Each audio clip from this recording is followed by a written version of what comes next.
하이브와 어도어의 경영권 분쟁에 하이브의 주가도 출렁이고 있습니다. 엔터주에 투자했던 주주들의 불안감은 커지고 있는데요. 그 밖에 국내 증시 상황 짚어보겠습니다. 염승환 이베스트 투자증권 이사와 함께합니다. 어서 오세요. 네, 안녕하세요. 네, 먼저 하이브와 또 어도어 민희진 대표의 갈등에 대해서 짚어볼 텐데요. 하이브 지금 내부 경영권 다툼이 이어지면서 주가가 22일, 23일 이틀 연속 폭락했습니다. 시총이 8,500억 원이 증발했다 이런 기사까지 나왔는데 어제는 살짝 반등을 했더라고요. 오늘 흐름은 어떻습니까? 오늘도 조금 오르고 있습니다. 오늘도 이제 어제랑 좀 비슷하게 살짝 좀 오르는 모습인데 일단 이제 말씀해 주신 대로 시가총액이 한 8천억 이상 이제 증발하면서 지금 9% 가까이 빠진 후에 지금 어제와 오늘은 조금 이제 진정되는 그런 모습인데 지금 상황이 아직은 결정된 게 없지만 주주분들 입장에서도 지금 또 어떤 식으로 펼쳐질지 지금 주주분들도 지금 파악하기 굉장히 어렵거든요. 그쵸. 그래서 차후에 나오는 그런 상황들을 보고서 한번 대응을 하겠다. 그리고 주가 이 정도 빠졌으면 좀 악재는 좀 선반영된 거 아닌가라는 좀 그런 좀 분위기도 있다 보니까 일단 시장에서는 더 이상 좀 하락이 나오기보다는 결국 지금 민희진 대표와 하이브 간의 이런 이제 갈등이 어느 국면으로 갈지 조금 며칠 더 지켜보자는 그런 좀 심산인 것 같습니다. 주식시장 보면은 불안정한 거 그리고 정해지지 않은 상황 굉장히 싫어하잖아요. 그래서 계속 하락하는 움직임들을 보통은 보여왔는데 아직도 하이브와 또 민희진 대표의 갈등이 수습될 요인들이 전혀 보이지 않는데 그럼에도 불구하고 어느 정도는 수습 국면에 들어간 겁니까? 일단 이게 이 어도 회사가 지금 이제 뉴진스 소속사잖아요. 이제 그 위에 하이브가 있고 그 지분을 이제 한 18% 정도를 민희진 대표가 갖고 있는데 결국 시장에서는 이 어도의 최악에까지 만약에 가정을 했을 때 가치가 어느 정도 빠질까 이런 걸 좀 고민하거든요. 최악은 뭐냐면 뉴진스가 결국엔 이제 하이브랑 결별을 하는 거죠. 아예 이제 활동을 못 하게 되고 뭐 그럴 가능성도 아예 배제 못 하다 보니까 근데 그렇게 됐을 때 지금 작년에 어도가 번 돈이 매출액이 1,103억이었고요. 영업이익이 335억 정도 되거든요. 그러니까 전체 하이브 그 이익 비중의 한 11% 돼요. 그러니까 적은 비중은 아니죠. 그리고 올해는 이제 증권사에서 추정하기로는 한 15% 정도 비중까지 올라올 걸로 예상을 하니까 만약에 그냥 이게 없어진다고 그냥 이제 가정을 해보는 거죠. 그럼 지금 주가가 한 9% 빠졌잖아요. 그러면은 한 60% 정도는 반영을 한 거죠. 근데 나머지 40%를 반영을 안 하는 건 그렇다고 지금 최악으로 가는 건 아직은 알 수가 없잖아요. 그래서 지금은 그리고 또 시장에서는 어쨌든 지금 하이브가 최대 주주이기 때문에 뉴진스의 그 IP라 그러죠. 지적재산권은 하이브 소속 아니냐 이렇게 또 보고 있는 시각들도 있어서 중립적으로 좀 보는 부분들도 있는 것 같습니다. 그래서 지금은 최악을 다 감안하기보다는 한 요 정도 60% 정도까지 반영한 후에 좀 상황을 지켜보겠다라는 의견인 것 같습니다. 네, 투자자들 중에서는 지금이 이제 하이브 주식을 저가로 살 수 있는 기회다 이렇게 보고 들어가는 분들도 상당히 많은 것 같아요. 네, 맞습니다. 지금 이제 워낙 좀 빠지다 보니까 이게 또 과거에 아마 기억하시겠지만 BTS가 갑자기 활동 중단해가지고 근데 돌이켜보면 그때 투자하신 분들은 또 괜찮은 수익을 좀 냈었거든요. 근데 그 조건은 뭐였죠?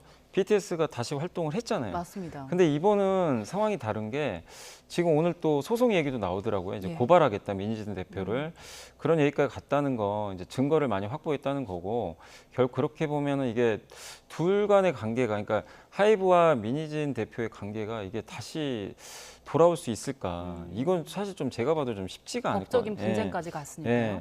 그래서 이런 걸 보면 결국엔 뭐 누가 어떻게 될지 뭐 저도 파악하기 좀 어렵지만 결국엔 지금 상황에서는 이 투자분들이 생각하셔야 될 건 결론이 날 때까지는 시간이 좀 걸릴 수밖에 없다는 거죠. 그리고 주주총회 또 소집을 좀 한다고 하는데 거기서 이제 민희진 대표가 이제 있고 또 거기에 경영진들 있죠. 이사회가 이거 이제 반대를 하게 되면 법원에 아마 가처분 소송을 내겠죠.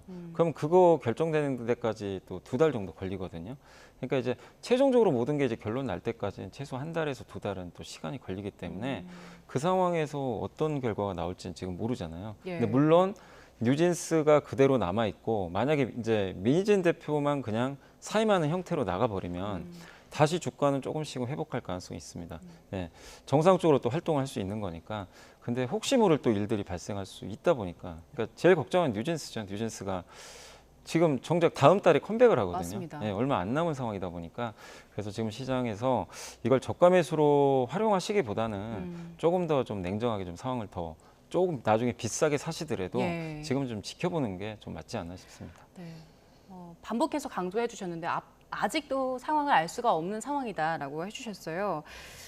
상단계간 갈등이 이어지면 앞으로 하이브 주가에는 어떤 영향을 미칠까요? 이게 가뜩이나 좀 이제 엔터주들이 안 좋거든요. 예. 작년에 굉장히 좋았어요. 사실 작년 여름까지는 왜 좋았냐면 앨범 판매가 정말 놀라울 정도로 늘었거든요. 그러니까 한 명이 사실 거의 5개의 막 앨범을 산다 할 정도로 앨범 판매가 정말 대단했고 그 주축 중에 하나가 중국이었어요. 중국에서 공동 구매 형태로 우리나라 이제 아티스트들의 앨범을 많이 사줬는데 올해는 그게 좀 많이 빠지고 있어요. 중국 구매가 많이 줄어가지고 그러면서 주가가 일단 좀 많이 빠졌거든요. 심지어 한 절반 정도씩은 빠졌는데 여기에 지금 또 엔터주의 사실 가장 큰 투자 리스크 중에 하나가 인적 리스크입니다. 이게 왜냐하면 이제 아티스트들의 사생활 문제라든가 이런 것들이 한 번씩 나오기도 하잖아요.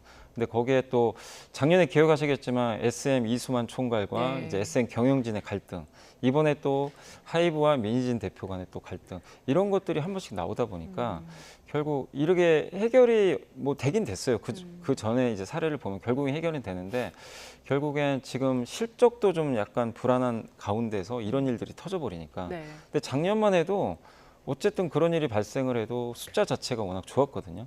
그래서 그런 갈등이 해소되자마자 주가가 오히려 더 올라갔었는데 지금은 일단 기본적으로 엔터가 작년과 좀 다르다는 거죠. 일단 실적도 좀 약간 우려되는 부분도 있고 하다 보니까 그래서 지금은 좀 회복하는 데까지 저는 좀 시간이 오래 걸릴 것 같고, 그리고 하이브가 조금 이제 이번에 민희진 대표의 발언이 좀 너무 셌거든요. 사실 그 다른 이제 그 같은 소속사, 어떻게 보면 같은 그룹이잖아요. 근데 거기에 이번에 데뷔한 신인 그룹을 이제 거세게 비난을 한 거죠. 근데 그거는 결국엔 하이브한테는 당연히 마이너스가 될 수밖에 없어요. 생채기가 난 거니까 어떻게 보면. 그래서 하이브 주가에는 굉장히 좀 부담스러운 일들이 좀 발생을 한 건데 그런 것들도 좀 해소하려면 또 시간이 좀 필요하거든요. 그래서 이 모든 것들이 지금 바로 해결하기는 좀 상당히 어렵기 때문에 저는 좀 인내심이 좀 필요한 구간이다. 근데 안타까운 건 이런 일 때문에 피해 보는 건 사실 주주분들이거든요. 그렇죠. 개인 투자자들. 네. 그 엔터 업계 지금 업황 자체가 좀 좋지 않은 상황이라고 하셨는데 이런 그 경영자들, 제작자들 간의 갈등 상황이요. 업계 전반으로 확대할 우려도 있습니까? 글쎄요, 이미 뭐 작년에 한 번 있었잖아요. SM도 있었고. 근데 이제 JYP랑 이제 YG 엔터가 남는데 거기는 뭐 그렇게 뚜렷한 뭐 이슈는 제가 봤을 때는 그렇게 없는 것 같고, 특히 이제 JYP 같은 경우는 워낙 그 항상 이제 엔터주 중에서는 그런 좀 사건 사고가 없는 걸로 좀 유명하거든요. 좀 관리를 좀 잘해서 그런지 몰라도. 그래서 일단 이거는 좀 하이브가 좀 다른 데랑 좀 독특한 게 보통은 이제 총괄 프로듀서가 이제 정권을 쥐고 밑에 이제 그 아티스트를 키워서 데뷔시키잖아요. 시간들이 걸려요. 하나 하고 이렇게 순차적으로 하는데, 근데 하이브의 이게 좀 장점이자 단점일 수 있는데 독립 레이블이라 그래가지고 이번에 오도오도 하이브 소속이지만 엄연한 독립 법인이거든요. 자회사가 여러 개 있는 거죠. 그 BTS가 소속된 건 빅히트가 있고, 그 다음에 요즘에 제일 잘 나가는 그 세븐틴은 그 플레디스라는 이제 회사가 갖고 있는 거죠. 그러다 보니까 각각 이제 독립된 경영을 하면서 데뷔도 빨리 할 수 있고 색깔도 다양하게 되니까, 그래서 사실 하이브가 다른 회사보다 굉장히 높은 밸류를 받았어요. 하이브 시총이 거의 한 8조 원 되거든요. 근데 YG는 8천억이에요. 그러니까 차이가 많이 나네요. 굉장히 많이 나는 게 그 이유 중에 하나가 독립 레이블이 이제 성공을 하다 보니까 이번에 뉴진스가 어쨌든 엄청난 히트를 쳤잖아요. 그래서 그거에 대한 평가가 워낙 좋았는데, 근데 이번에 이런 사건이 터지니까 증권가에서도 독립 레이블이 이게 마냥 좋은 거냐, 이런 일이 또 터져서 만약에 레이블 간에 갈등이 생겨버리면 하이브의 이 근간이 또 흔들릴 수도 있다 보니까, 그래서 그런 부분에 대한 좀 시각도 조금 이제 바뀐 부분이 있는 것 같습니다. 지금 엔터 산업 상당히 불안한 상황을 보이고 있는데 반대로 조선업 같은 경우에는 조용히 상승세를 이어가고 있는 상황입니다. 최근 조선업계 주가들 어떤 움직임 보이고 있습니까? 최근에 이제 주가들은 굉장히 좀 강세 보이는 게 4월에 주가들이 지수가 안 좋았거든요. 코스피 시장이 안 좋았는데도 하나오션 같은 경우도 뭐 하루에 막 9% 오르는 날도 있고, 그리고 어제 이제 실적 발표도 했는데 하나오션도 정말 오랜만에 이제 흑자 전환에 성공을 했어요. 그래서 지금 조선주들은 이제 실적들이 좀 잘 나오면서 상당히 좋은 좀 주가 흐름들이 나오고, 또 여기에 불을 한번 지폈던 게 그 조선 업황 자체도 좋지만 미국이 갑자기 중국 선박에 대해서 조사를 하겠다. 그러니까 이게 탄원서를 냈죠. 이제 미국의 조선소에 있는 뭐 이런 이제 노동자분들 일부가 그 미국의 무역 대표부에 좀 탄원서를 냈습니다. 왜냐하면 중국 조선 회사들이 너무 불공정 거래하는 거 아니냐. 근데 그러면 그걸 들여다 봐야 되거든요. 근데 만약에 이제 중국 회사들이 중국이 만든 배가 미국에 만약에 입항을 했을 때 네. 예를 들면 이런 거죠. 수수료를 부과하겠다.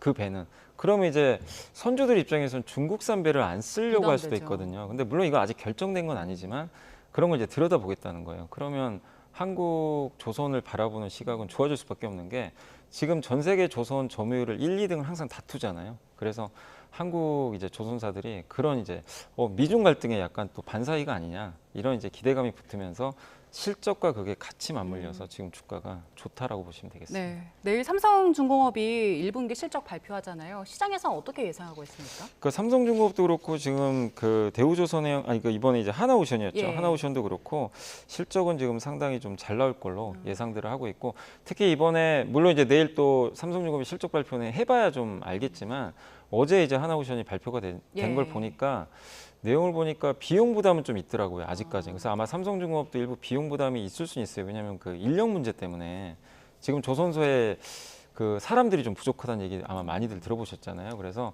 그런 부분에 대한 일회성 비용은 있겠지만 환율 효과가 좀 큰 것 같아요. 예. 그러니까 요즘에 자동차 회사들도 실적이 좋은 게 원달러 환율이 굉장히 높은 편이잖아요. 그러다 보니까 환율 효과 때문에 좀 좋은데 조선사도 어쨌든 대부분 수출을 하거든요. 국내에는 거의 지금 비중들이 높지 않다 보니까 그럼 수출하는 기업들은 이렇게 환율이 올라갈 때 수혜를 좀 많이 받게 되는데 어제 발표한 하나오션 실적에도 환율 효과가 좀 많이 잡혀 있더라고요. 그래서 지금의 강달러 현상이 어떻게 보면 지금 조선업종한테도 좀 굉장히 좋게 작용을 하고 있는 것 같습니다. 네, 지금 조선업이 계속해서 랠리 이어가는 요인으로 미중 분쟁 그리고 또 환율 짚어주셨고요. 실적 얘기도 해주셨는데 우려되는 부분은 없습니까? 아까 제가 말씀드린 대로 항상 이제 우려되는 건 그겁니다. 그 납기일을 맞춰줘야 되거든요. 납기일요? 왜냐하면 배를 만들어서 이제 날짜를 정하죠. 아, 이날까지 만들어 달라. 그럼 계약서를 쓰거든요. 그래서 보통 2년에서 배에 따라 다르지만 3년 정도 걸려요. 배를 만드는 기간이. 그럼 그 날짜에 제대로 갖다 줘야죠. 근데 이게 간혹 안 되는 경우가 사람이 없어서 못 만들 때가. 그러니까 이게 늦어지는 거죠. 예, 인력이 좀 부족해서. 그래서 지금은 조금 많이 완화되긴 했지만 작년만 해도 이제 조선소에 사람이 없다. 그래서 이 외국인 노동자들이 좀 많이 지금 취업을 한 상태인데 그래도 지금은 많이 좀 해소는 됐지만 언제든지 인력 문제가 또 나올 수가 있기 때문에 이런 부분에 대해서 그러니까 납기를 계속 잘 맞추는지 그게 좀 하나의 이제 위험 요인 중에 하나고 또 한 가지는 배 원가의 20%가 후판이라고요. 그 예. 배 철판이라 그러죠. 배는 이제 철강으로 만들잖아요. 예. 그래서 이제 두꺼울 후자를 써서 후판이라고 하는 건데 그게 원가의 한 20%나 돼요. 근데 이게 21년도인가 제가 기억하기로는 그때 후판 가격이 엄청 올라가지고 예. 대규모 적자들을 많이 봤어요. 근데 지금은 다행히 후판 가격이 고점 대비 한 10% 이상 빠져서 일단 원가가 절감됐는데 다만 이건 이제 철강사랑 항상 협상을 해야 되니까 그래서 혹시라도 이 후판 가격이 또 올라가는 조짐이 보인다면 이거는 또 실적에 부담이 될 수 있다. 그래서 인력 문제와 이 원재료인 그 후판 요 가격에 항상 주목하시면 좋겠습니다. 예. 그리고 시장 최대 관심사죠. 테슬라 실적 나왔는데 일단 실적은 최악이었는데 주가 크게 올랐습니다. 왜 그랬습니까? 아, 일단 실적이 안 좋을 건 다들 알고 있었어요. 예. 뭐 어차피 매를 먼저 맞아가지고 주가 올해만 해도 한 40% 빠졌죠. 그래서 많이 좀 하락을 해 있는 상태에서 시장이 원한 건 숫자보다 모델 2라 그러죠. 이제 저가형 전기차 내놓을 거냐. 왜냐하면 그 한 2주 전에 로이터에서 보도가 나왔는데 내년 말에 출시하기로 했던 25,000달러짜리 모델 2라는 그 저가형 전기차가 출시가 안 될 것 같다. 이렇게 언론 보도를 했는데 당시에 일론 머스크는 그거 거짓말이다. 예, 로이터가 거짓말하고 있다. 그렇게 얘기를 했는데 어쨌든 실제로 이번에 실적 발표할 때 일론 머스크가 모델 2라고 언급은 안 했어요. 아, 예, 집요하게 질문했거든요. 모델 예. 2 맞냐 이렇게 했는데 언급은 안 했지만 내년 하반기에 출시하기로 한 그 저가 모델을 좀 빨리 출시하겠다. 내년 상반기 정도에 하겠다. 그럼 시장 예상보다 어쨌든 빨라진 그렇죠. 거죠. 그래서 그 발언이 나오면서 이제 주가가 급등을 했습니다. 그래서 사실은 표면적으로 보면은 저런 실적에 저렇게 올라가는 거는 좀 의아할 수도 있어요. 너무 실적이 안 좋기 때문에. 그러나 시장이 원하는 그 저가형 전기차는 출시가 되겠구나. 투자자들이 조금 그 부분에서 안심을 해서 많이 빠진 후에 지금 단기 낙폭과대 매수도 있다 보니까 주가가 좀 강하게 반등을 했다. 이렇게 네. 판단을 하고 있습니다. 그래서 국내 투자자들 모처럼 이제 반가워한 소식이었는데 지금 이 시점을 저가 매수 기회로 보는 분들 그리고 물타기 하려는 분들도 상당히 많이 보이더라고요. 지금 추세는 어떻습니까? 지금 흐름은 아직까지는 좋지 않습니다. 워낙 많이 빠져 있었고 올해 미국 증시가 많이 올랐잖아요. 그런데도 테슬라는 흔히 매그니피센트 7개 기업이라 그러죠. 예. 그중에 거의 애플도 좀 부진했지만 테슬라는 40%나 빠졌거든요. 그 정도로 충격이 너무나 컸어요. 근데 일단 기본적으로 전기차가 지금 안 팔리고 있고요.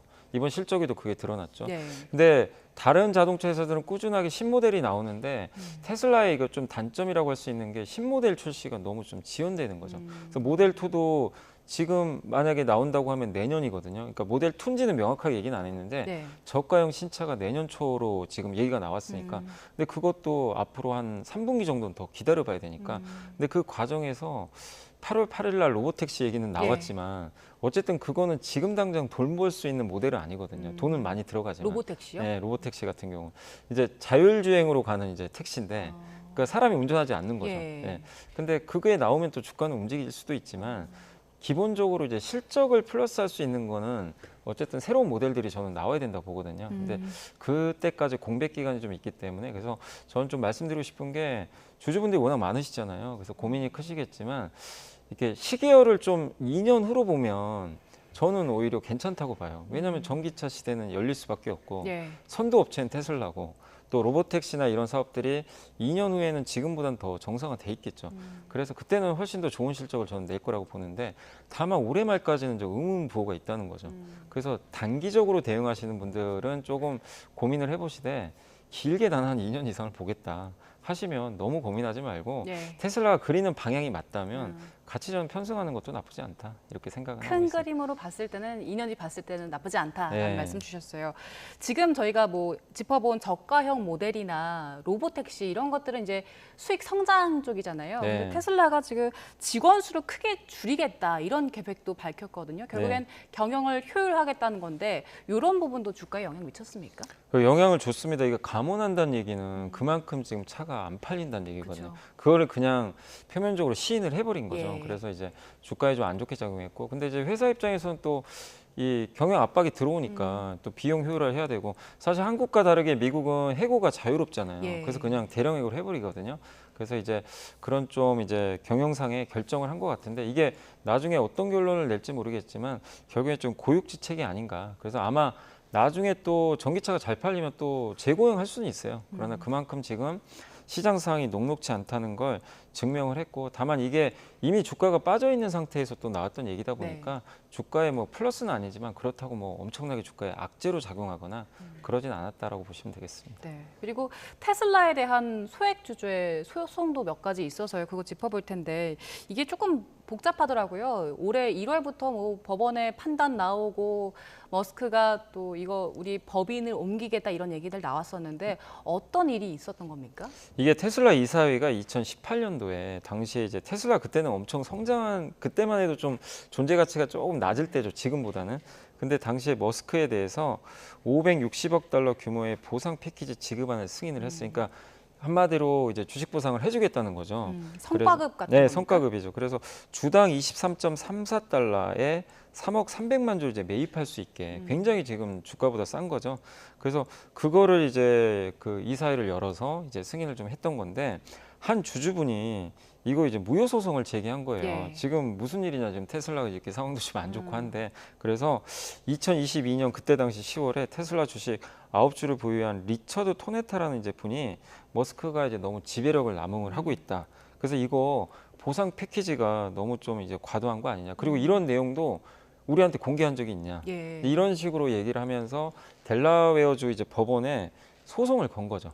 네, 걸었는데 이제 올해 1월에 이제 결과가 나왔습니다. 네. 나왔는데 어쨌든 이 소액주주 편을 들어준 거죠. 그래서 이 어떻게 보면 심각한 좀 결함이 있었다라는 이제 판결문이 나오면서 일론 머스크의 이런 이제 보상 패키지에 대해서 어쨌든 이제 무효 판결을 좀 내렸거든요. 그래서 이제 일론 머스크는 이제 굉장히 좀 화가 나가지고 델라웨어 이제 지금 주에 지금 자기네 법인이 있는데 이거 이제 옮겨버리겠다 예. 할 정도로 강하게 좀 반발을 좀 하고 있는데 근데 지금 이제 저도 최근에 좀 뉴스를 찾아보니까 어쨌든 올해 6월에 다시 주총을 열어가지고요. 네. 6월 13일로 날짜가 나왔더라고요.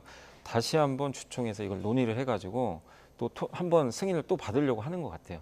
그래서 법인을 옮기는 걸요? 법인도 옮기는 것도 들어가 있고 예. 그다음에 자기 지금 무효 판결을 받았잖아요. 다시 이제 주총을 열어가지고 예. 자기 이제 보상 패키지를 다시 또 통과시키고 그러니까 어떻게든 이제 받아내려고 하는 그런 좀 움직임은 아직 남아 있는데, 근데 법인을 옮긴다고 해서 또 텍사스 쪽으로 옮긴다는 얘기는 있는데 네. 근데 텍사스도 법원에 또 판결이 있을 수도 있기 때문에 그렇죠.